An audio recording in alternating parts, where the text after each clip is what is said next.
যারা কোরবানি দিবেন, বলেন যারা কি দিবেন? কোরবানি। তারা জিলহজ মাসের প্রথম 10 দিন قال رسول الله صلى الله عليه وسلم أفضل الأيام أيام العشر।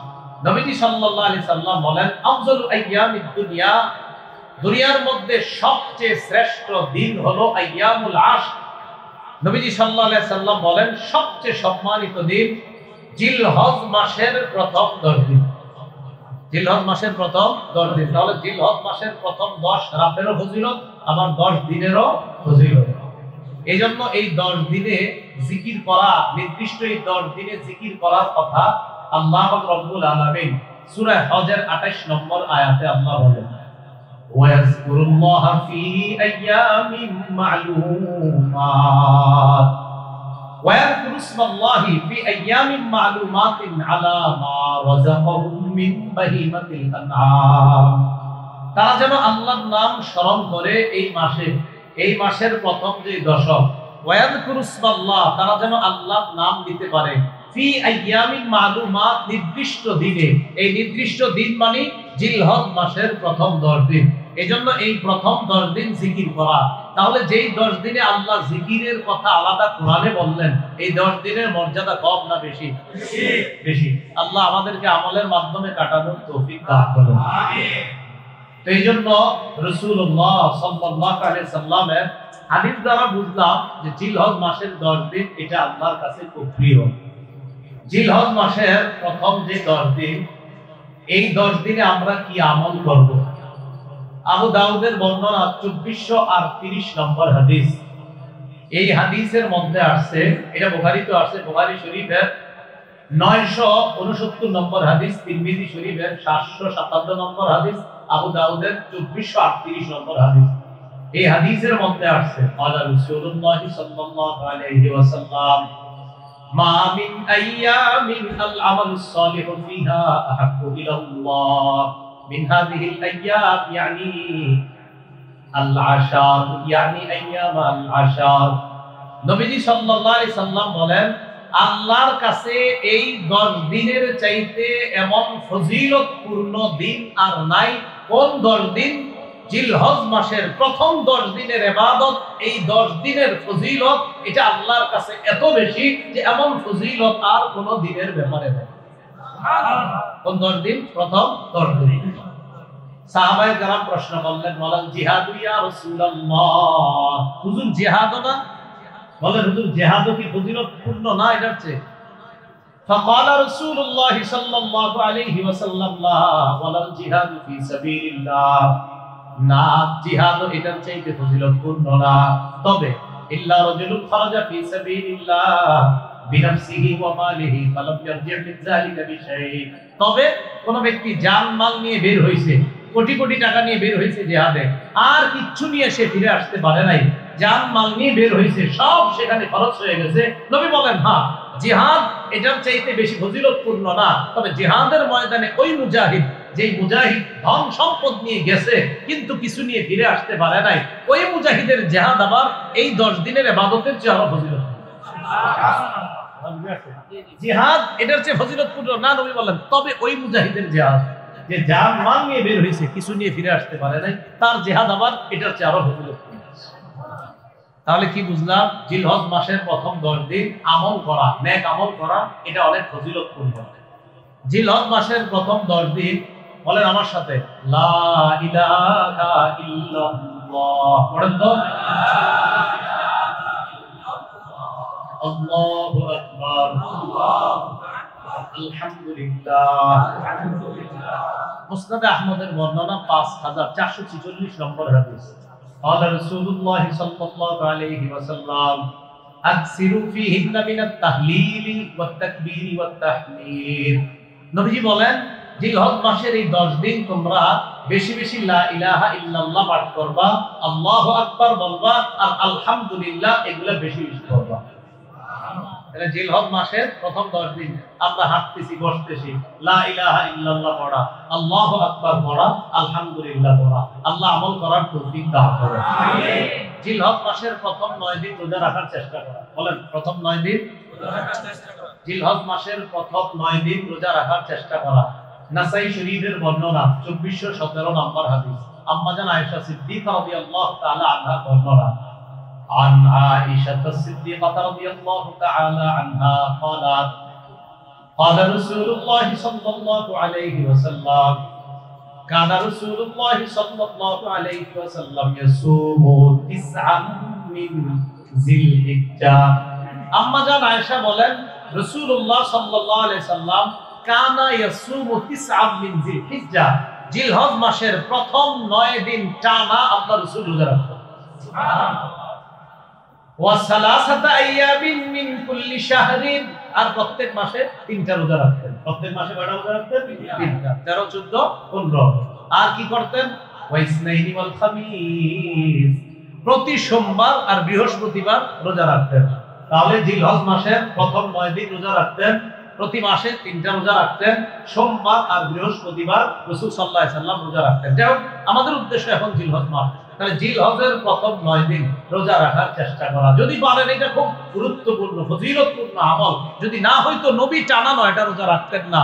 এই 9 রোজার ফজিলত আছে বলেই আল্লাহ রাসূল টানা 9টা রোজা রাখতেন। এই যে কোরবানি যে দিবেন আপনারা, এই প্রথম 10 দিন চুল, নখ ইত্যাদি এগুলা কাটবেন না। মুসলিম শরীফের বর্ণনা 1977 নম্বর হাদিস, আমাদের মাদ্রাসার পাঠ্যপুস্তক অনুসারে। আর যারা পকেটে মোবাইল চালান, মাঝে মাঝে হাদিসের অ্যাপস মিলান হুজুরের কথা সঠিক কিনা, এই অনুযায়ী 5013 নম্বর হাদিস, এটা তাকরার অনুযায়ী হাদিসটা, ঠিক আছে? আমাদের মাদ্রাসার পাঠ্যপুস্তক অনুসারে 1977। আর আমাদের মাদ্রাসার পাঠ্যপুস্তকে যেটা, ওই নাম্বারটা সারা দুনিয়াতে চলে। পকেটে যেটা, এই নাম্বারটা কিন্তু পুরো দুনিয়াতে চলে না, এটা শুধু বাংলাদেশ জীবনের এই ঘটনা। রাসূলুল্লাহ সাল্লাল্লাহু আলাইহি ওয়াসাল্লাম বলেন, ইদা রাআইতুম হিলালা যিল হিজ্জা, রাসূলুল্লাহ সাল্লাল্লাহু আলাইহি ওয়াসাল্লাম বলেন, ইদা রাআইতুম হিলালা যিল হিজ্জা, তোমরা যখন জিলহজ মাসের চাঁদ দেখবা। বলেন কোন মাসের?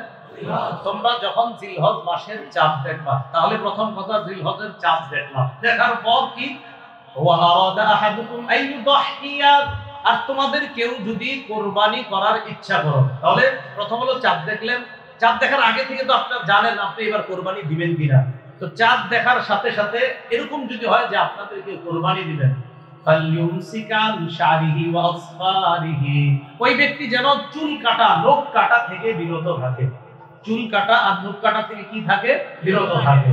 তাহলে চুল কাটা, নখ কাটা থেকে বিরত থাকা, এই 10 দিন। এজন্য জিলহজ শুরু হওয়ার আগে নখগুলা কেটে নেওয়া, চুলগুলা বড় থাকলে ছোট করে নেওয়া। আল্লাহ আমল করার তৌফিক দান করেন। আমিন।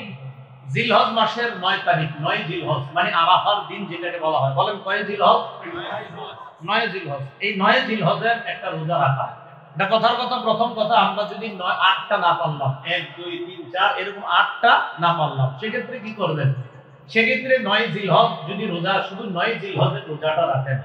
আবু দাউদ শরীফের বর্ণনা 2425 নম্বর হাদিস, এই হাদিসের মধ্যে আসছে, قال رسول الله صلى الله عليه وسلم صيام عرفة إني أحتسب على الله أن يكفر السنة التي قبلها والتي بعدها। আরাফার দিনের একটা রোজা রাখলে আগের 1 বছর, পরের 1 বছর, 2 বছরের গুনাহ মাফ। সুবহানাল্লাহ। কয় বছরের গুনাহ মাফ? 2 বছর। এখন কথা হলো, আরাফার দিনের এই যে রোজাটা রাখবো আমরা, 9 জিলহজ ফজরের নামাজের থেকে, ফজরের নামাজের সালাম ফিরানোর পর থেকে 13 জিলহজ আসরের নামাজের পর পর্যন্ত একটা আমল করব আমরা। এটাকে বলা হয় তাকবীরে তাশরিক। বলেন কি বলা হয়? তাকবীরে তাশরিক। আবু দাউদের বর্ণনা 1813 নম্বর হাদিস। আল্লাহ রাসূলুল্লাহ সাল্লাল্লাহু আলাইহি ওয়াসাল্লাম, নবীজি বলেন, ইন্না হাদিহিল আইয়াম আইয়ামু আকলিন ওয়া শুরবিন ওয়া যিকরিন। নবী বলেন, এই দিনগুলা হলো খাওয়ার দিন, পান করার দিন, জিকির করার দিন। এই দিনগুলা খাওয়ার দিন, পান করার দিন, আর হলো জিকিরের দিন। তাহলে এই দিনে আমরা খাবো, পান করব, জিকির করব, এটা নবীজি সাল্লাল্লাহু আলাইহি সাল্লাম আমাদেরকে জানায়া দিলেন। এখন তাকবীরে তাশরিকটা, এটা কি পারেননি সবাই? করেন তো।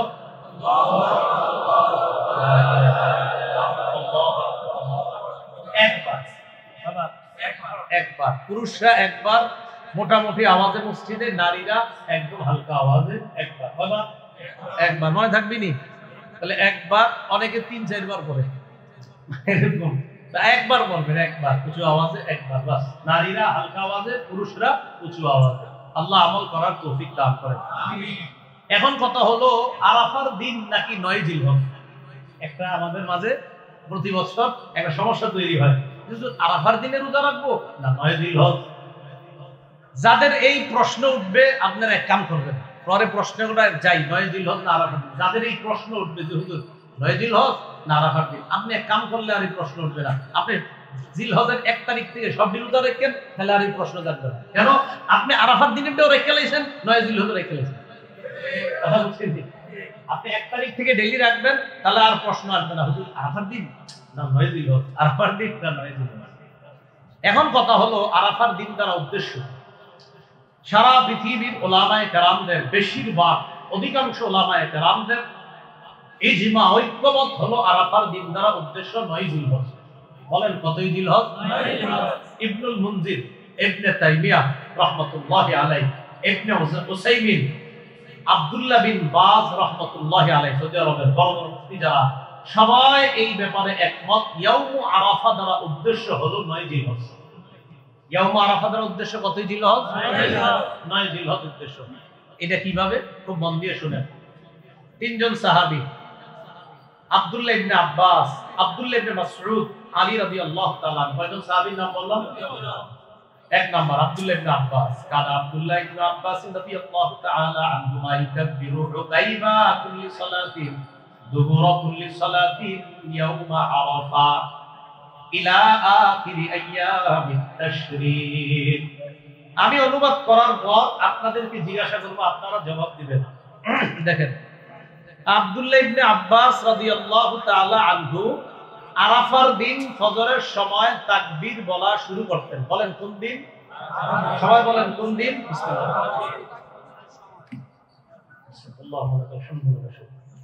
আরাফার দিন ফজরের পর তাকবীর বলা শুরু করতেন। বাস শুরু করলেন।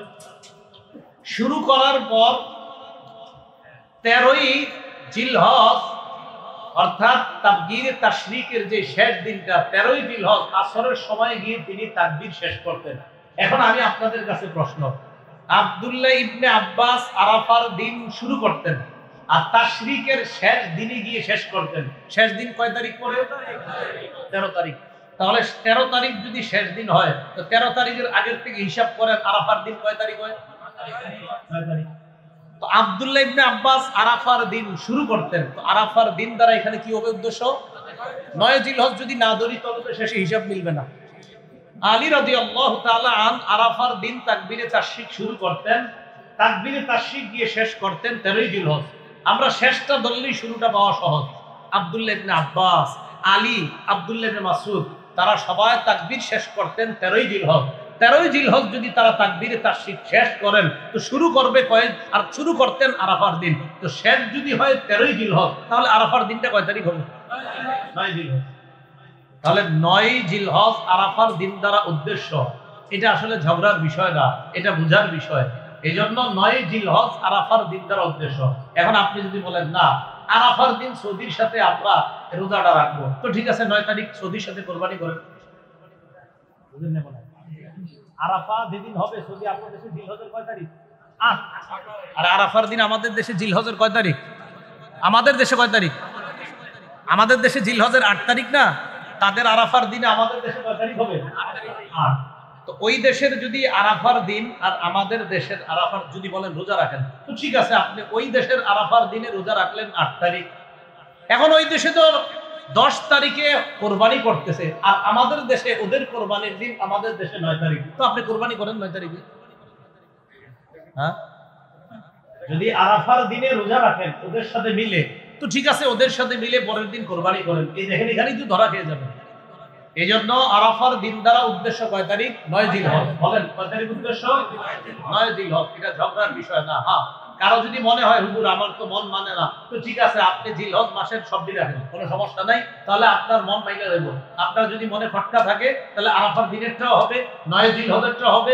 এই 9 দিন রোজা রাখার যে ফজিলত এটাও পেয়ে যাবেন। আল্লাহ আমাদের সকলকে ঝগড়া মুক্ত ভাবে এই 9 জিলহজ তথা এই প্রথম 9-10 দিনের আমলগুলা আমরা যেন সুন্নাহ মোতাবেক করতে পারি, আল্লাহ তৌফিক দান করুন। এবার আসেন জিলহজ মাসের ইব্রাহিম আলাইহিস সালাতু ওয়াস সালামের ঈমান এবং ইব্রাহিম আলাইহিস সালাতু ওয়াস সালামের যে সমর্পণ ত্যাগ, আল্লাহর কাছে নিজের আত্মসমর্পণ করা, এই আত্মসমর্পণ করার উজ্জীবিত হওয়ার মাস হলো জিলহজ মাস। ইব্রাহিম আলাইহিস সালাতু ওয়াস সালাম আর তার সাথে ঈমানদার যারা, তাদের ঈমান কেমন? সূরা মুমতাহিনা 28 নম্বর পারায় এই সূরার 4 নম্বর আয়াতে আল্লাহ বলেন, قد كانت لكم أسوة حسنة في إبراهيم والذين معه। ইব্রাহিম আলাইহিস সালাতু ওয়াস সালাম এবং তার সাথে যারা ঈমানদার, এই ঈমানদার এবং ইব্রাহিম নবীর মাঝে তোমাদের জন্য উত্তম আদর্শ রয়েছে। إذ قالوا لقومهم إنا براء منكم ومما تعبدون من دون الله। তারা যখন তাদের সম্প্রদায়কে বলল, আমরা তোমাদের থেকে মুক্ত, আর তোমরা আল্লাহ ছাড়া যাদের ইবাদত করো তাদের থেকে মুক্ত। কাফারনা বিকুম ওয়া বাদা বাইনানা ওয়া বাইনাকুমুল আদাওয়াতু ওয়াল বাগদাউ আবাদান হাত্তা তুমিনু বিল্লাহি ওয়াহদা। আমরা তোমাদেরকে অস্বীকার করলাম, তোমাদেরকে অস্বীকার করলাম মানে তোমাদের আকীদা বিশ্বাসকে আমরা অস্বীকার করি, কারণ তোমরা আল্লাহ ছাড়া অন্যের ইবাদত করো। তোমরা যে আল্লাহ ছাড়া অন্যের ইবাদত করো, এই ইবাদতটা যে তোমরা করো, এই ইবাদত তোমরা যে করো, এটাকে আমরা অস্বীকার করি, এটা আমরা মানি না। বাদা বাইনানা ওয়া বাইনাকুমুল আদাওয়াতু ওয়াল বাগদা, আমাদের মাঝে আর তোমাদের মাঝে শত্রুতা এবং বিদ্বেষ স্পষ্ট হয়ে গিয়েছে। হাত্তা তুমিনু বিল্লাহি ওয়াহদা, যতক্ষণ তোমরা আল্লাহর উপর ঈমান না আনবা, ততক্ষণ আমাদের মাঝে আর তোমাদের মাঝে শত্রুতা থাকবে, বিদ্বেষ থাকবে। এখন আসেন, এই আয়াত থেকে আমাদের শিক্ষা কি? এই আয়াত থেকে শিক্ষা হলো, আল্লাহর জন্য কাউকে মহব্বত করা এটাও জায়েজ, আল্লাহর জন্য কাউকে ঘৃণা করা এটাও জায়েজ। না হয় ইব্রাহিম নবীর সাথে ঈমানদাররা বলতেছে, আমরা তোমাদেরকে প্রত্যাখ্যান করি, কারণ তোমাদের বিশ্বাস ঠিক নাই, তোমাদের মাঝে আর আমাদের মাঝে শত্রুতা চিরকাল থাকবে যতক্ষণ ঈমান না আনবা। সহিহ আবু দাউদের বর্ণনা 4681 নম্বর হাদিসের মধ্যে রাসূলুল্লাহ সাল্লাল্লাহু আলাইহি সাল্লাম বলেন, মান আহাব্বা লিল্লাহ ওয়া আবগাযা লিল্লাহি ওয়া আতা লিল্লাহ ওয়া মানাআ লিল্লাহ। যে ব্যক্তি আল্লাহর জন্য কাউকে মহব্বত করে, আল্লাহর জন্য কাউকে ঘৃণা করে, আল্লাহর জন্য কাউকে দান করে, আল্লাহর জন্য কাউকে দান না করে। আবার বলছি, যে ব্যক্তি আল্লাহর জন্য কাউকে মহব্বত করে, আল্লাহর জন্য কাউকে ঘৃণা করে, আল্লাহর জন্য কাউকে দান করে, আল্লাহর জন্য কাউকে দান না করে, ফাকাদ ইসতাকমালাল ঈমান, ওই ব্যক্তি ঈমান পরিপূর্ণ করে। তাহলে ঈমান পরিপূর্ণ কোন ব্যক্তির? যে ব্যক্তি আল্লাহর জন্য কাউকে মহব্বত করে, আল্লাহর জন্য কাউকে ঘৃণা করে, আল্লাহর জন্য কাউকে দান করে, আল্লাহর জন্য কাউকে দান না করে। আপনাদের কাছে এসে একদল দান চাইলো, গানের অনুষ্ঠান করবে, এখানে দান না করাটা কারে খুশি করার জন্য? আপনাদের কাছে কেউ আসলো, আয়েশা বলল, তিনজন এতিমকে সহযোগিতা করব, দান চাইলো, এখানে দান করবেন কারে খুশি করার জন্য? এখানে দিলেন আল্লাহরে খুশি করার জন্য, আবার দিলেন না আল্লাহরে খুশি করার জন্য। নবী বলেন, এটাই পরিপূর্ণ ঈমানের আলামত। এবার আসেন, ইব্রাহিম আলাইহিস সালাতু ওয়াস সালাম এই জিলহজ মাসে আল্লাহর কাছে নিজের আত্মসমর্পণ করে এমন এক দৃষ্টান্ত দুনিয়ার মধ্যে কায়েম করেছেন, যে পিতা হয়ে আপন সন্তানকে জবাই করার জন্য গেছেন। সূরা আস-সাফফাত, এই সূরার 102 থেকে 107 নম্বর আয়াত। এর আগে আরেকটা আয়াত আমরা জানি, সূরা বাকারার 131 নম্বর আয়াতে আল্লাহ বলেন, ইয ক্বালা লাহু রাব্বুহু আসলিম। আল্লাহ যখন ইব্রাহিম নবীকে বললেন, আপনি আত্মসমর্পণ করেন, ক্বালা আসলামতু লিরাব্বিল আলামিন, আমি বিশ্ব জগতের রব আল্লাহর কাছে আত্মসমর্পণ করলাম।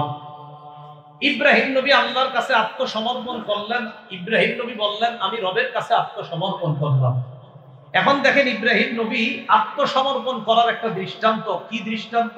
সূরা আস-সাফফাত 102 থেকে 107 নম্বর আয়াতে আল্লাহ বলেন, ফালাম্মা বালাগা মা'হুস সা'য়া, ইব্রাহিম নবী যখন তার সন্তান ইসমাইল নবীকে নিয়ে বের হলেন একদিন, তো ফালাম্মা বালাগা মা'হুস সা'য়া, ইসমাইল নবী যখন কাজ করার বয়সে পৌঁছলেন, ছোট মানুষ তো বড় হইতে হইতে কাজ করতে পারে এমন বয়সে পৌঁছছে, ইব্রাহিম নবী সন্তানকে বাইরে নিয়ে গেছে, চলো কাজ আছে। ক্বালা ইয়া বুনাইয়া ইন্নী আরা ফিল মানাম, বললেন আমি স্বপ্নে দেখলাম আমি তোমারে জবাই করতেছি, তুমি বলো তোমার কি অভিমত, তুমি চিন্তা করে আমাকে জানাও। ফানজুর, চিন্তা করো, মাজা তারা, তোমার কি সিদ্ধান্ত। প্রশ্ন, ইব্রাহিম নবী সন্তানের কাছে কি চাইছে? সিদ্ধান্ত। বলেন কি চাইছে?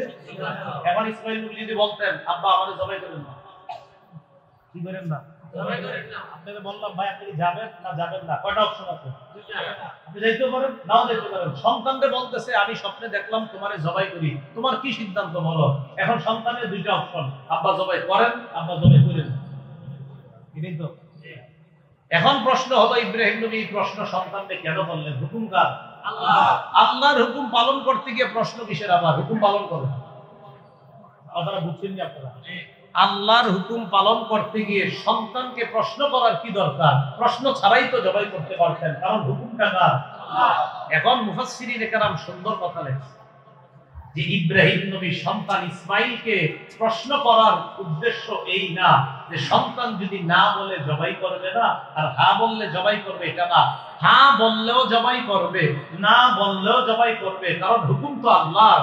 নবী ইব্রাহিম শুধু সন্তানকে পরীক্ষা করতে চাইলেন, দেখি আল্লাহর হুকুম পালন করার ক্ষেত্রে আমার সন্তান ইসমাইলের আগ্রহটা কেমন। তাহলে না আর হা অপশনের কথা না, হা বলুক জবাই করবে, না বলুক জবাই করবে, চাইলেন আমার সন্তান দেখি কি বলে। ইসমাইল নবী জবাব দিয়ে দিলেন, আলাইয়া আবাতি ফাল মা তুমার, আব্বা আপনি কিসের চিন্তা করার সুযোগ দিবেন? চিন্তার দরকার নাই, আল্লাহ যা বলছে তাড়াতাড়ি পালন করেন, এখনই বাস্তবায়ন করেন।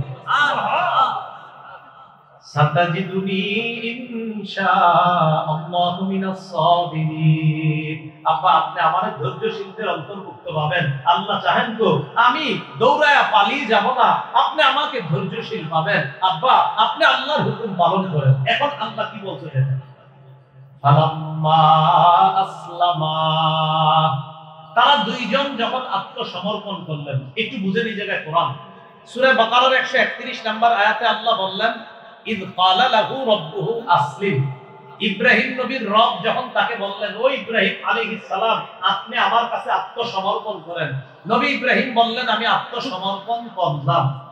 সূরা আস-সাফফাতে আল্লাহ বলে ফালাম্মা আসলামা, বাবা এবং ছেলে দুইজন যখন আত্মসমর্পণ করলেন। আগে বলছে শুধু বাবার কথা, এখানে বলছে কার কথা? বাবা এবং সন্তান। কেন? ওই যে বাপ সন্তানকে পরীক্ষা করে নিছে, বাবা তুমি চিন্তা করে দেখো, আমি স্বপ্নে দেখছি তোমারে জবাই করি, তুমি বলো কি করব? সন্তান কয় ফালমা তুমা, আব্বা আল্লাহ যা বলছে এটা পালন করেন। এখন আল্লাহই কোরআনের মধ্যে সিদ্ধান্ত দিয়ে দিলেন, ফালাম্মা আসলামা, বাবা এবং ছেলে দুটোই আমার কাছে আত্মসমর্পণ করেছে। সুবহানাল্লাহ।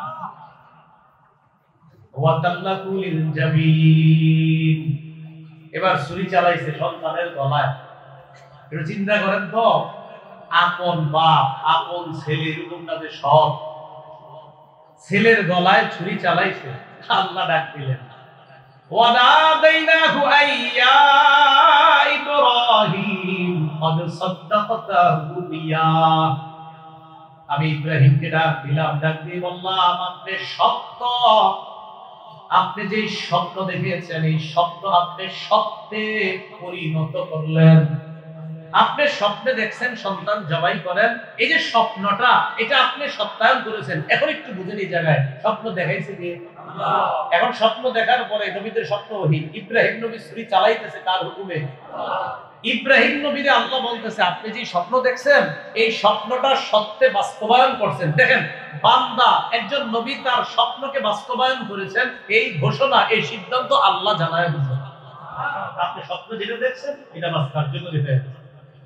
ইন্না কাযালিকা নাজিল মুহসিনিন, আল্লাহ বলেন এইভাবে আমি ভালো মানুষদেরকে পরীক্ষা করি।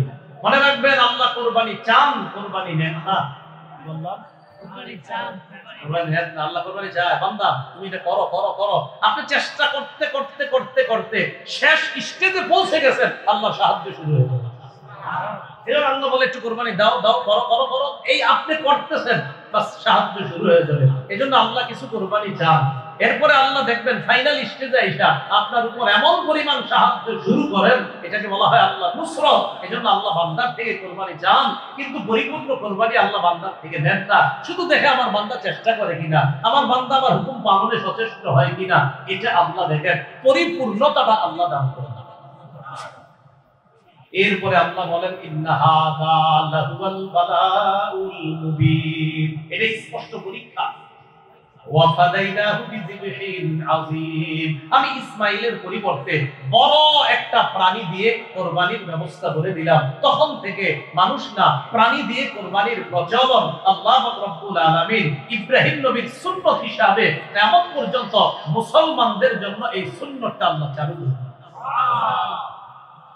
সাহাবারা নবীজিকে জিজ্ঞাসা করলেন, মা হাদিহিল আদাহি ইয়া রাসূলুল্লাহ, হুজুর এই যে কুরবানি করি আমরা, এগুলা কি? আলা সুন্নাতু আবিকুম ইব্রাহিম আলাইহিস সালাতু ওয়াস সালাম, এটা তোমাদের আব্বা ইব্রাহিম নবীর সুন্নাত। সুবহানাল্লাহ, একটু বুঝছেন না আপনারা? তাহলে জিলহজ মাসে ইব্রাহিম নবী আল্লাহর কাছে নিজের আত্মসমর্পণ করলেন। তো জিলহজ মাস এটা আমাদেরকে মনে করায় দেয়, শোনো এই মাসটা আত্মসমর্পণ তো সবসময় করবা, বাকি এই মাস আসলে তোমাদেরকে আমি আল্লাহ মনে করায় দিই। কেন?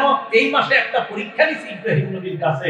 ইব্রাহিম নবী আর তার সন্তান পরীক্ষার ক্ষেত্রে দুজন আমার কাছে পরিপূর্ণভাবে আত্মসমর্পণ করে পরীক্ষায় পরিপূর্ণ সফলতা হবে। জিলহজ মাস আসলে আরেকটা জিনিস মনে হয় আমরা, বলেন আমার সাথে সবাই বলেন, বলেন আমার সবকিছু আল্লাহর জন্য। এটা সব সময়ের কথা, বলেন সবাই। এটা জিলহজ মাস আসলে বলেন এটা বেশি মনে পড়ে যায়। কেন মনে পড়ে? খুব মন দিয়ে বুঝবো যে জিলহজ মাসে এটা মনে পড়ে বেশি কেন। এবছর ইনশাআল্লাহ কোরবানির নিয়ত কাদের কাদের? এবছর মাশাআল্লাহ কোরবানি যে করে আপনি করতে পারেন, অথবা কোনো আলেম জবাই করতে পারে।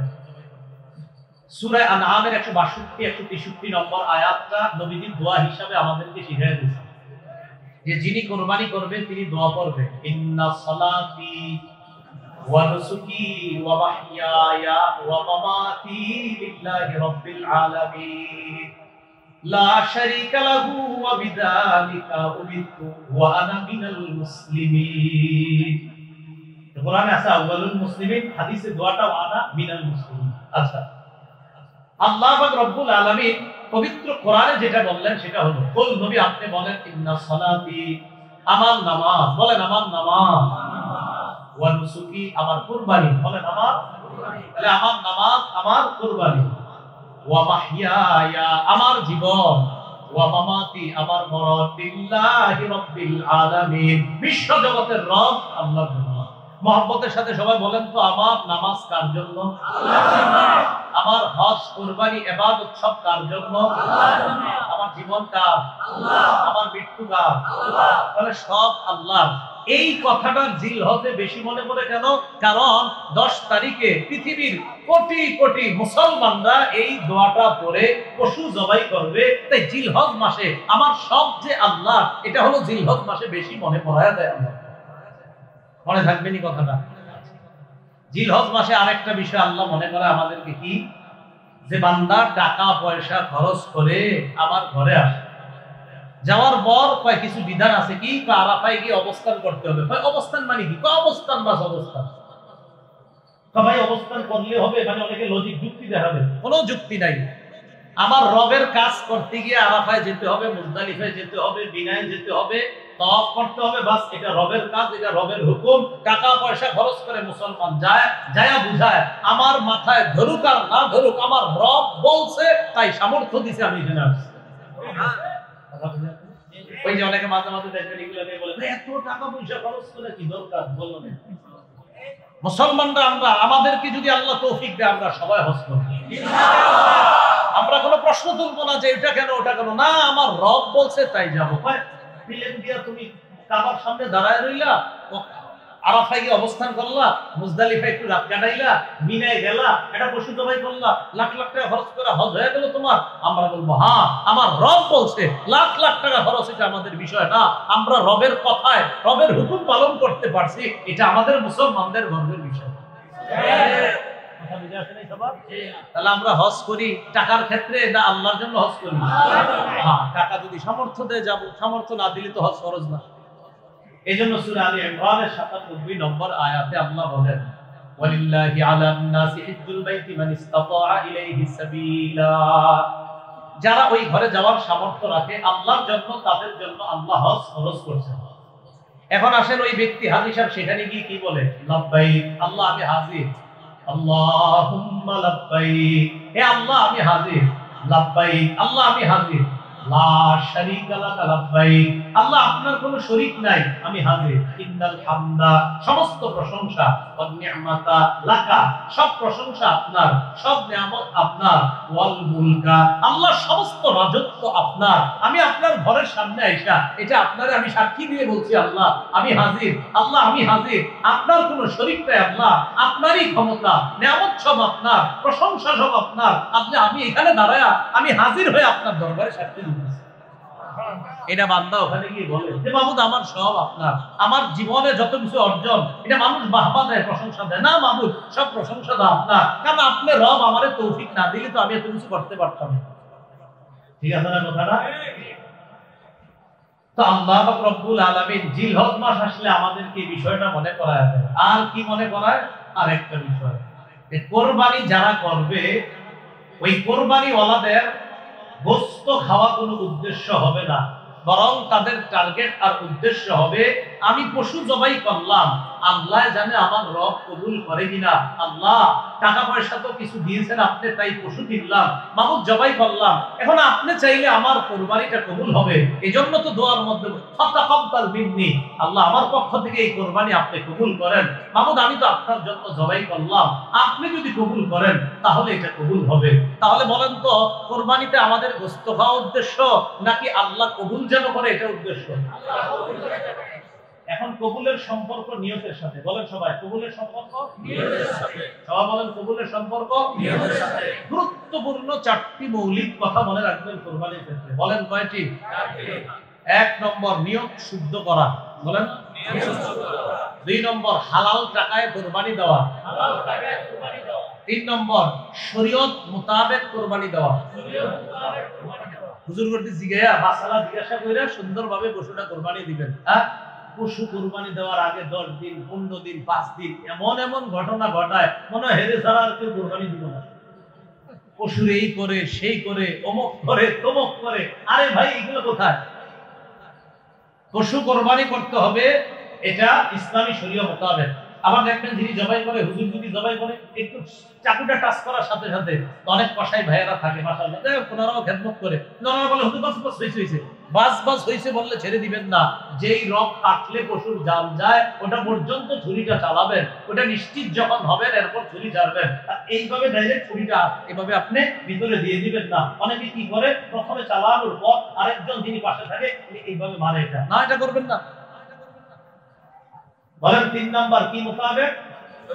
1 নাম্বার নিয়ত, 2 নাম্বার হালাল টাকা, 3 নাম্বার কুরবানি শরীয়ত, 4 নাম্বার বলেন রিয়া মুক্ত কুরবানি। বলেন রিয়া মুক্ত কুরবানি। রিয়া মুক্ত মানুষকে দেখাতে দেব না। আচ্ছা, অন্য মানুষকে দেখে সবাই করবে উদ্দেশ্য কি? অর্থাৎ আমার এই কুরবানি আল্লাহর জন্য, মানুষ দেখে মানে মানুষ বড় বলবে, বাহবা বলবে 5 লাখ টাকা দিয়ে কুরবানি দিছে, এই উদ্দেশ্য না, বরং আমি 5 লাখ টাকা দিয়ে কিনছি আমার রবরে বেশি খুশি করতে, এটা উদ্দেশ্য। এই যে ঠিক আছে, কিন্তু আপনি যদি এটা হয় না আমার রব আমারে দিছে যত বেশি টাকা, তাই বেশি টাকা দিয়ে পশুটা কিনছি, আল্লাহ আপনারই খুশি করার জন্য কিনছি বাস এটা, কিন্তু আপনার এটা যেন না হয় 5 লাখ দিয়ে কিনছি আমার ভাইয়েরটা 2.5 লাখ, এরকম হইলে এরকম কোনো উদ্দেশ্য না হয়। তাহলে 4টা কথা, 1 নাম্বার নিয়ত শুদ্ধ করা, 2 নাম্বার হালাল টাকায় কোরবানি দেওয়া, 3 নাম্বার শরীয়ত মোতাবেক, 4 নাম্বার মানুষকে দেখানোর জন্য না বরং আল্লাহরে খুশি করার জন্য কোরবানি। নিয়ত শুদ্ধ করা। সহিহ বুখারীর 1 নম্বর হাদিস, قال رسول الله صلى الله عليه وسلم انما الاعمال بالنيات। আমলের প্রতিদান নির্ভর করে নিয়তের উপর। বলেন আমলের প্রতিদান নির্ভর করে কিসের উপর? নিয়তের উপর। আমি যে এখন কথা কইতেছি এই যে আপনাদের সামনে, এটা কি কথা না কাজ? বলেন সবাই, আমি যে এখন কথা কইতেছি কথা না কাজ? কাজ। একদল কয় কথা আর একদল কয় কাজ। আমি যে কথা বলতেছি কথাটা কাজ না? এটা মুখের কাজ, বলে এটা কার কাজ? মুখের কাজ। এজন্য ইন্নামাল আমালু বিন্নিয়াত অর্থ হলো ইন্নামা আমালু জাওয়ারিহি তুসাবু বিন্নিয়াত। অঙ্গ প্রত্যঙ্গের আমলের প্রতিদান দেওয়া হবে নিয়তের উপর। অঙ্গ প্রত্যঙ্গের আমল, হাতের আমল, পায়ের আমল, মুখের আমল। মুখের আমল হলো সত্য কথা বলা, এটা ভালো আমল। মিথ্যা কথা বলা, এটা খারাপ আমল। সত্য বলা এটা ইবাদত, মিথ্যা বলা এটা গুনাহ। মিথ্যা বলা গুনাহ। এই গুনাহটা করলো কে? মুখ। তাহলে গুনাহ বদ আমল, গুনাহ বদ আমল। তাহলে মিথ্যা কথা বদ আমল। তো বদ আমল, এই মিথ্যা কথা নামক বদ আমলটা কে করছে? মুখ। আর সত্য কথা নামক নেক আমলটা কে করছে? মুখ। তাহলে মুখের সত্য কথা নেক আমল, মুখের মিথ্যা কথা এটা বদ আমল। এইজন্য রাসূলের এই হাদিস দ্বারা উদ্দেশ্য অঙ্গ প্রত্যঙ্গের আমলের প্রতিদান দেওয়া হয় পরিশুদ্ধ নিয়তের সাথে।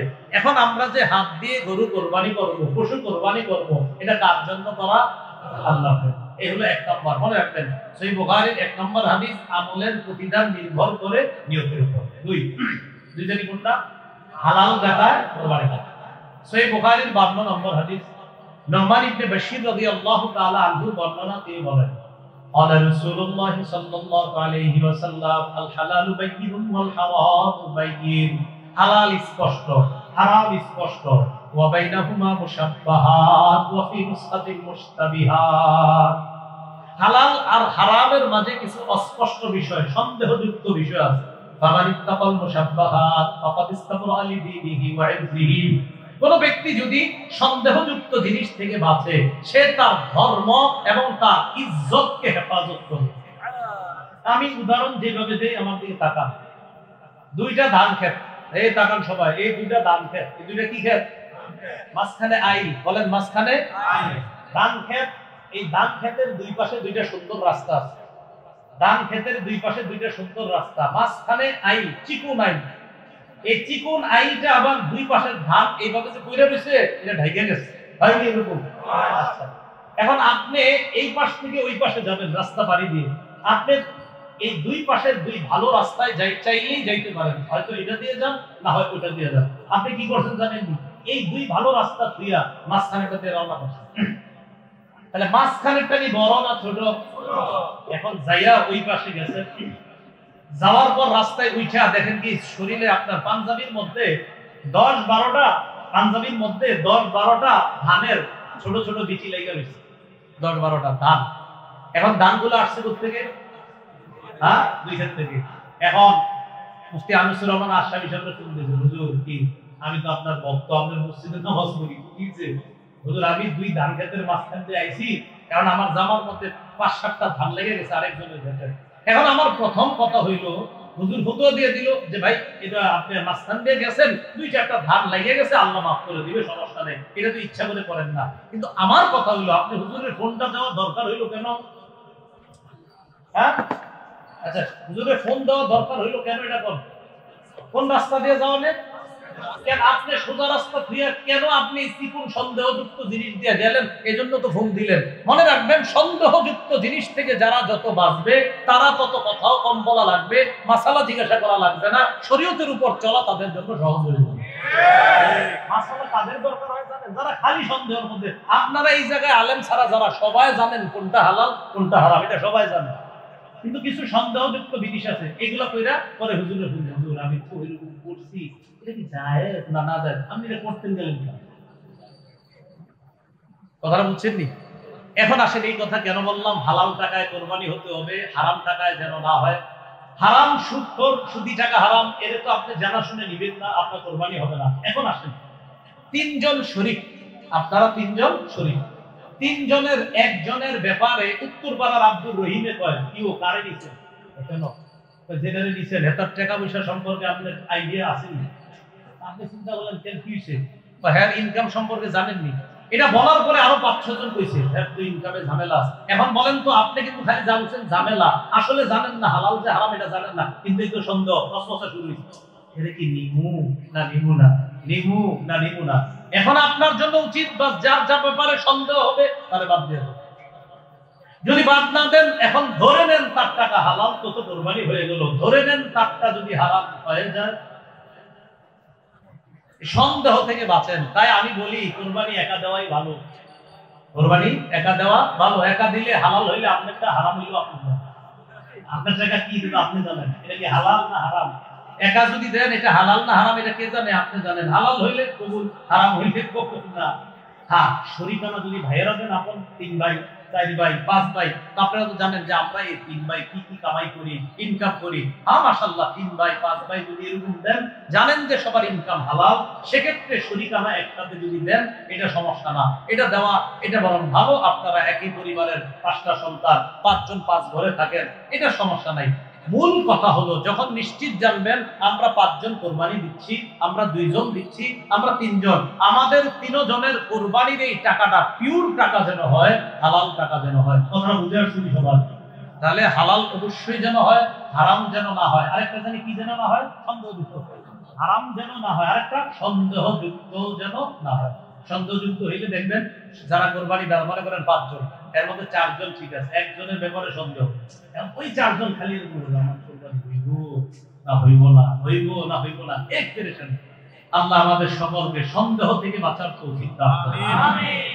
3 নাম্বার শরীয়ত মোতাবেক বলছিলাম, কোরবানি করতে গিয়ে কোনো ধরনের বেদাত না করা। যে কোরবানির গোশত বন্টন করতে গিয়ে আপনি বন্টন কি, বাস 3 জন কোরবানি দিলে 3 ভাগ করবেন, 3 ভাগ করার পর যদি আর কি আপনি চান গরিবকে দিবেন, দিবেন গরিবকে, আত্মীয় স্বজনদের দিলে দিবেন, যদি না দেন গুনাহ হবে না। তাহলে কি হবে না? আগে আপনারা এই গিফট পেবি করেন না দিয়ে, আরে আল্লাহ যেন আবার না নিতে গুনাহ হবে না বলছি, কি আবার এরকম দিবেন কারণ না, মানে কইলাম আর কি, যদি না দেন গুনাহ হবে না। আপনি হ্যাঁ না দিলে গুনাহ হবে না, বা আল্লাহর রাস্তায় কিন্তু এটা কইলেন না, মুখ দিয়ে আয়া বসে মানে লেগে মাসালাটা বলে দিন। সাধারণত মাইকে মাসালা বলি না আমি। আপনি 3 ভাগের যদি ওই যে আত্মীয় স্বজনকে না দেন বা গরিবকে না দেন, এটা গুনাহ হবে না, কিন্তু আপনারা কইলেন এই ভাই এই মাসালার উপর আমল করেন না, আপনারা সবাই দিন, কিন্তু গরিব ঘরেও দিয়ে, আত্মীয় স্বজনদের দিয়ে, নিজেরা খায়। কথা বুঝে আসছে? কারণ কোরবানির গোশত তো উদ্দেশ্য না, আমাদের তো খুশি করা কারের উদ্দেশ্য। এখানে যেন কোনো বেদাত কাজ না করে। সহিহ বুখারীর 2697 নম্বর হাদিস, আম্মা জান আয়েশা সিদ্দিকার বর্ণনা, قال رسول الله صلى الله عليه وسلم من احدث في امرنا هذا ما ليس منه فهو رد। নবীজি বলেন আমাদের ইসলাম ধর্মের মধ্যে, এই শরীয়তের মধ্যে ইবাদতের নামে কেউ যদি সওয়াবের আশায় নতুন কিছু আবিষ্কার করে, বলেন আমার সাথে, শরীয়তের মধ্যে সওয়াবের আশায় ইবাদতের নামে নতুন কিছু আবিষ্কার করা বেদাত। তাহলে নতুন কিছু আবিষ্কার করা যাবে না। ইমাম মালিক রাহমাতুল্লাহি আলাইহি বলেন, মান ইবতাদা ফিল ইসলামি বিদাতান ফায়ারাহা হাসানা ফাকাদ জামা আন্না মুহাম্মাদান ক্বাদ ক্বালা রিসালা।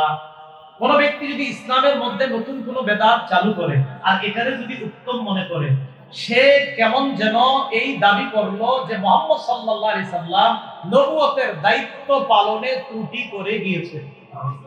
আউযুবিল্লাহ বলেন। বলেন নবীজি কি দিন অসম্পূর্ণ রেখে গেছে না পরিপূর্ণ? হ্যাঁ, তাহলে পরিপূর্ণ রেখে গেছে দিন, এইজন্য নতুন কোনো কিছু প্রবেশ না করা। 4 নাম্বার জানি কি, কাউরে দেখানোর জন্য কুরবানি না দেওয়া, আল্লাহকে খুশি করার জন্য কুরবানি দেওয়া। তিরমিজি শরীফের বর্ণনা, এই হাদিসটা সবাই মন দিয়ে শুনেন, একদম ওলামায়ে কেরাম সহ সবাই, আর আলেমরা তো এই হাদিসটা মন দিয়ে শোনাই দরকার, কারণ এই হাদিসে 1 নাম্বার আসামি আলেম। ঠিক নাম্বার আসামি কে? আলেম। আরে আল্লাহ আল্লাহ আমগরে হেফাজত করেন। আমিন। তিরমিজি শরীফের 2382 নম্বর হাদিস, উকবা ইবনে আমির রাদিয়াল্লাহু তাআলা আনহু বর্ণনা, তিনি বলেন, আন্না শুফাই আল আসবাহি দাখাল আল মদিনা। এক তাবিঈ নাম শুফাই আল আসবাহি, তিনি মদিনায় আসলেন। মদিনায় আসার পর দেখে ফাইদা হুয়া বি আবি হুরায়রা, রাসূলের সাহাবী আবু হুরায়রা এক জায়গায় বসা। ইজতামা আলাইহিন নাস, মানুষ তাকে চারদিক থেকে ঘেরাও করে আছে। সুবহানাল্লাহ। আবু হুরায়রা, তিনি জিজ্ঞাসা করলেন কি ব্যাপার, এখানে কে? জনগণ বলল হাদা আবু হুরায়রা, চিনো না নবীর সাহাবী আবু হুরায়রা। কি করে? ফাইহাদিসুন নাস, মানুষকে হাদিস শোনাইতেছে। সুবহানাল্লাহ, মানুষকে হাদিস পড়াইতেছে, ছাত্ররা বসা সামনে। আচ্ছা বুঝলাম। তো তিনি বলেন ফাদানাউতু মিনহু, আমি আবু হুরায়রার কাছাকাছি গেলাম, ওয়া ক্বাআতু বাইনা ইয়াদাইহি, তার একদম কাছে গিয়ে বসলাম। ফালাম্মা সাকাতা ওয়া খালা, হাদিস শোনানো শেষ করার পর তিনি যখন হাদিস থেকে অবসর হয়ে চুপ করে বসে রইলেন আর একাকী হলেন। আমি তার কাছে গিয়ে বললাম, আনশুদুকা বিহাক্কিন ওয়া বিহাক্কিন লামা হাদাসতানি হাদিসান সামি'তাহু মির রাসূলিল্লাহি সাল্লাল্লাহু আলাইহি ওয়াসাল্লাম ওয়া আকালতাহু ওয়া আলিমতা। আপনারে আল্লাহর কসম দিয়ে বলি, এমন একটা হাদিস আপনি আমারে শোনান যেটা আপনি নিজের কানে নবীর থেকে শুনছেন, যে হাদিসটা আপনি বুঝছেন, যে হাদিসটা আপনি বুঝছেন আবার জেনেছেন আবার নিজে শুনেছেন, এমন একটা হাদিস আমারে শোনান। প্রশ্ন বুঝছেন নি? এক তাবী সাহাবী আবু হুরায়রাকে বললেন, এমন একটা হাদিস শোনান যেটা নিজ কানে শুনছেন, যেটা আপনি জেনেছেন, যেটা বুঝেছেন, এমন হাদিস শোনান। আবু হুরায়রা রাদিয়াল্লাহু তাআলা আনহু বললেন, আচ্ছা, আফআলু লা উহাদ্দিসান্নাকা হাদিসান হাদাসানিহি রাসূলুল্লাহ সাল্লাল্লাহু আলাইহি ওয়াসাল্লাম। আবু হুরায়রা বললেন, আমি তোমাকে এমন একটা হাদিস শোনাবো যে হাদিসটা আল্লাহর নবী আমাকে একাই কি বলছে। সুবহানাল্লাহ। এটা বইলা সুম্মানা শামা আবু হুরায়রা তানাশা, আবু হুরায়রা রাদিয়াল্লাহু তাআলা আনহু বেহুশ হয়ে গেলেন। হাদিস বলছেন না, বলে নাই, খালি কইছে গোমু, কইয়া বেহুশ হয়ে গেল। ফালাম্মা ফাকা, আবার যখন হুশ ফিরে আসছে, হুশ ফিরে আসার পর আবার আবু হুরায়রা বললেন, আফআলু লা উহাদ্দিসান্নাকা হাদিসান হাদাসানিহি রাসূলুল্লাহ সাল্লাল্লাহু আলাইহি ওয়াসাল্লাম ফি হাদাল বাইতি মা'ানা আহাদুন গায়রি ওয়া গায়রু। আমি তোমাকে এমন একটা হাদিস শোনাবো যে হাদিসটা আল্লাহর নবী এই ঘরের মধ্যে বসে আমাকে বলছে, আমি আর নবী ছাড়া এই ঘরের মধ্যে কেউ ছিল না। এমন একটা হাদিস তোমারে শোনাবো। এটা বইলা সুম্মানা শামা আবু হুরায়রা নাশাতাল উখরা, আবার বের হয়ে গেল। আলেম ছাড়া অন্যরা বলেন হাদিস বলছেনি দুইবার বের। ফালাম্মা আফাকা, আবার যখন হুশ ফিরে আসছে আবার বললেন, লা উহাদ্দিসান্নাকা হাদিসা, আমি তোমাকে এমন একটা হাদিস শোনাবো হাদাসানিহি রাসূলুল্লাহ সাল্লাল্লাহু আলাইহি ওয়াসাল্লাম ফি হাদাল বাইত আনা ওয়া হুয়া ফি হাদাল বাইতি মা মা'ানা আহাদুন গায়রি ওয়া গায়রু। আল্লাহর নবী এমন একটা হাদিস তোমাকে শোনাবো যে হাদিসটা এই ঘরের মধ্যে, এই জায়গার মধ্যে বৈশা বলছে, আমি আর নবী ছাড়া কেউ ছিল না। সুম্মা নাশাবা আবু হুরায়রা নাশা, আবার আবু হুরায়রা বেহুশ হয়ে গেল। হাদিস বলতেছে না, মুখ দিয়ে আসতেছে না, আগে বেহুশ হয়ে যেতেছে। ফালাম্মা আফাকা, আবার হুশ ফিরে আসছে। হুশ ফিরে আসার পর বলতেছে, লা উহাদ্দিসান্নাকা হাদিসান হাদাসানিহি রাসূলুল্লাহ সাল্লাল্লাহু আলাইহি ওয়াসাল্লাম। আমি তোমারে একটা হাদিস শোনাবো যে হাদিসটা নবী এই ঘরে, এই জায়গায় আমারে একাই কি বলছে, আর কেউ ছিল না। এটা বইলা আবার বেহুশ। বাবা চারবার বেহুশ, এক হাদিস কইতে গিয়া। এটা কি হাদিস যেটা বলতে গিয়া বর্ণনাকারী সাহাবী চারবার বেহুশ হচ্ছে? এটা কেমন হাদিস? তো যিনি সামনে বসা সুফাই আল-আসবাহী, তিনি চিন্তিত হয়ে যাচ্ছেন, ঘটনা কি, এরকম করে দেন। ফালাম্মা আফাকা, আবার যখন হুশ ফিরে আসছে আবার বললেন, আমি তোমার হাদিস শোনাবো। এই কথা বলার পর ফামারা খারান আলা ওয়াজহিহি, ফামালা খারান আলা ওয়াজহিহি। আবু হুরায়রা এই চেহারার দিকে আবার এইভাবে পড়ে যাবে, আপনার এইভাবে পড়ে যাবে। উনি কি বলেন? সুফাই আল-আসবাহী বলেন, যেই মাত্র পড়ে যাবে, আসনাতুহু, আমি তাকে আসনাতুহু, আমি আমার শরীরের সাথে এইভাবে ধরলাম যেন উনি করতে না পারে। আমি ভালো করে ধরে বললাম, হযরত আপনি এমন কি হাদিস যেটা বলতে গিয়ে বারবার বেহুশ হচ্ছেন, মেহেরবানি করে একটু হাদিসটা বলেন। তো ধরার পর বলতেছে, শোনো, আল্লাহ যেদিন কিয়ামতের মাঠ কায়েম করবে, কোন মাঠ? কিয়ামতের মাঠ। কিয়ামত হইবনি? নিশ্চিত হবে, অবশ্যই হবে। বিশ্বাস করে না, না করে, হবেই হবে, হবেই। কোরআনে আছে একদল বিশ্বাস করে, কোরআনে আছে আরেকদল অবিশ্বাস করে, কোরআনে আছে আরেকদল সংশয় করে। সংশয় করে হতেও পারে, নাও হতে পারে। হ্যাঁ, নাদ্রি মাসসা ইন্না যুন্নু ইল্লা যান্না ওয়া মা নাহনু বিমাসতাইতিরিন। আর মা নাদ্রি মাসসা, আমরা জানি না কিয়ামত কি। ইন্না যুন্নু ইল্লা যান্না, হ্যাঁ কিছু অনুমান করি। নাউযুবিল্লাহ। আমারে অনেকে কয়, হুজুর আখিরাতে যে আযাব হবে, কিয়ামত হবে, কবরে আযাব হবে, বিষয়টা কেমন? তো আমি যখন দেখি না, আরে বুঝানো যাবে না, বইরা দেয়। কি করে দেয়? বললে আপনি তোমার প্রশ্ন করা লাগবে না। সহিহ বুখারী 1338 নম্বর একদল মানুষ কবরের আযাবকে অস্বীকার করে, জানেন নি না? হ্যাঁ, হাদিস অস্বীকারী একদল কবরের আযাবকে অস্বীকার করে, তো তাদেরকে বোঝানোই যায় না কবরের আযাব যে সত্য। বুখারীর বর্ণনা 1338 নম্বর হাদিসে আল্লাহ রাসূল স্পষ্ট বলেন, আযাবুল কবরি হাক্কুন, কবরের আযাব সত্য। বুখারীর বর্ণনা, নবী দুই কবরের পাশ দিয়ে যাইতেছে, নবী বললেন ইন্নাহুমা ইউআযাবান, এই দুইজনকে কবরে আযাব দেওয়া হচ্ছে, এই দুইজনকে কবরে আযাব দেওয়া হচ্ছে। তো নবী কেমনে বলতেছে আযাব দেওয়া হচ্ছে? এটা কি পরে হবে না চলতেছে আযাব? কবরের আযাব সত্য নেই। আপনাদের কারোর মধ্যে যদি এরকম হয় যে কেউ বুঝাইতে না পারেন, খালি আপনাদের পেশায়, তখন কি করবেন? আপনি বলবেন ভাই মরো, সব বুঝে, মরলে সব বুঝে। আল্লাহ বুঝার তৌফিক দান করুন। আমিন। মনে আসেনি কোন জায়গায় আছে? কোন জায়গায়? কিয়ামত কায়েম করছে, শুরু করছে হাদিস পড়া। কিয়ামত কায়েম করার পর আল্লাহ এবার বিচার শুরু করবে। বিচার ব্যবস্থায় যে তিনজন দিয়ে শুরু করবে,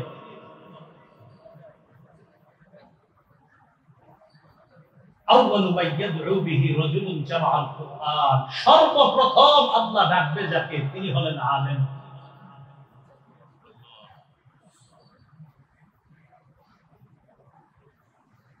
কোরআন ওয়ালা কে ডাকবে, কোরআনের ধারক বাহক আলেমকে ডাকবে।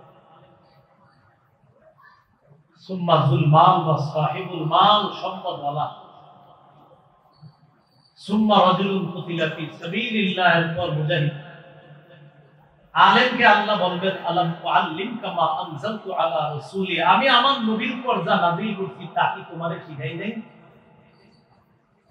তো তিনি জবাব দিবে, বালা হুজুর, আপনি আমাদের শিখাইছেন। আল্লাহ বলবেন বিমা ফামাযা আমিলতা বিমা উল্লিমতা, তুমি যা শিখছো সে অনুযায়ী আমল করছো।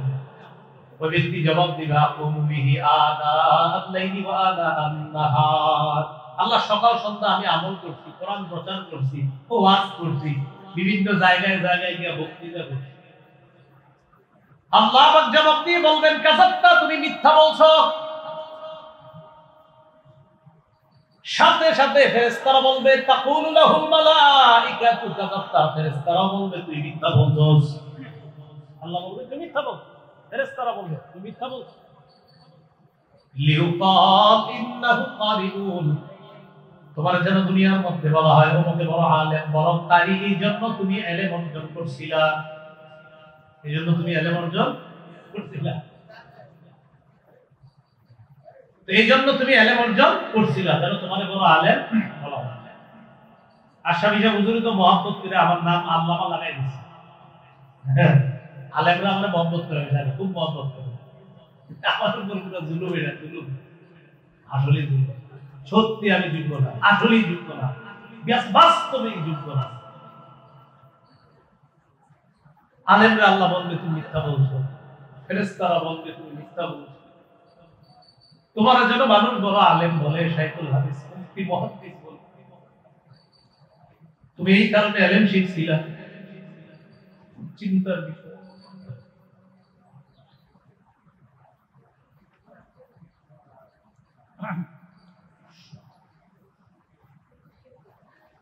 তুমি এই জন্য ইলম শিখছো। সহিবা বিহি আলা ওয়াজহিহি ফিন্নার, মাথাটা নিচে দিবে, পা উপরে দিকে, ধাক্কা জাহান্নামে যাবে।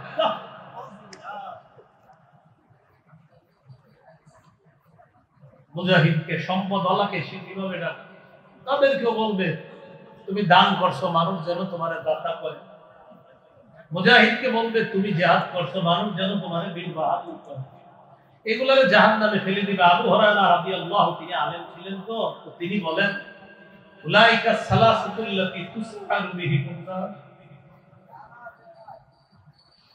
এই তিনজনকে দিয়ে আল্লাহ জাহান্নামের আগুনটা, প্রজ্বলিত ভয়ঙ্কর আগুনটা যে আল্লাহ জ্বালাবে, এই তিনজনকে দিয়া এই জ্বালানোটা আরো ভয়ঙ্কর হবে। এটা বলতে গিয়ে উনি 4 বার বেহুশ হয়েছে, কারণ উনি নিজেই তো আলেম, বলতে পারতেছিলেন না, বারবার বেহুশ হয়ে গেছে। আল্লাহ আমাদেরকে হেফাজত করেন, আল্লাহ হেফাজত করেন। ফলের কোরবানি কার জন্য দিব? ফলে দেখানোর জন্য না, আল্লাহর জন্য কোরবানি। 4টা কথা মনে থাকবে নি? নিয়ত শুদ্ধ করা, হালাল জায়গায় কোরবানি দেওয়া, 3 নাম্বার শরীয়ত মোতাবেক কোরবানি দেওয়া, কোনো বেদাত যেন না ঢুকে, 4 নাম্বার রিয়া মুক্ত কোরবানি, ফলে দেখানোর জন্য না। আল্লাহ আমাদের সকলকে জিলহজ মাস এবং কোরবানির ব্যাপারে যে কথাগুলো বলা হলো আমি সহ সকলকে আমল করার তৌফিক দান করেন। আমিন ওয়া আখিরু দাওয়ানা আলহামদুলিল্লাহি রাব্বিল আলামিন। আস্তে আস্তে আমার ওয়াজ শেষ হয়েছে, আপনারা ওঠেন খা। আপনারা আমি জানি আনিসুর রহমান আশরাফি সাহেব আর মুস্তাফিজুর নবী সাহেব যে কি মহব্বত করে এটা আমার ভালো করে জানা আছে। আপনারা উঠে গেলেন খা, বুঝলেন না? ইস্তাহি মজলিসের শেষে রাসূলুল্লাহ সাল্লাল্লাহু আলাইহি ওয়াসাল্লাম ভালো কোনো কাজে হঠাৎ বলতেন এই দান করো, কোনো একদম হঠাৎ বলে ফেলবেন দান করো। তো আপনারা কেউ দান নাও যদি করেন উঠবেন না, দান যদি করেন তাও উঠবেন না, না করলে উঠবেন না। আপনাদের সামনে রুমাল নিয়ে যাবে, ছেলেরা মাদ্রাসার ছেলেরা যাবে, যে যা পারেন, অথবা এখানে যদি দিতে চান সেটাও দিতে পারেন, কিন্তু কেউ উঠবো না, আমরা না দিলে উঠবো না। এই ইসলামী মাহফিলের জন্য আমরা যে যা পারি ইনশাআল্লাহ আমরা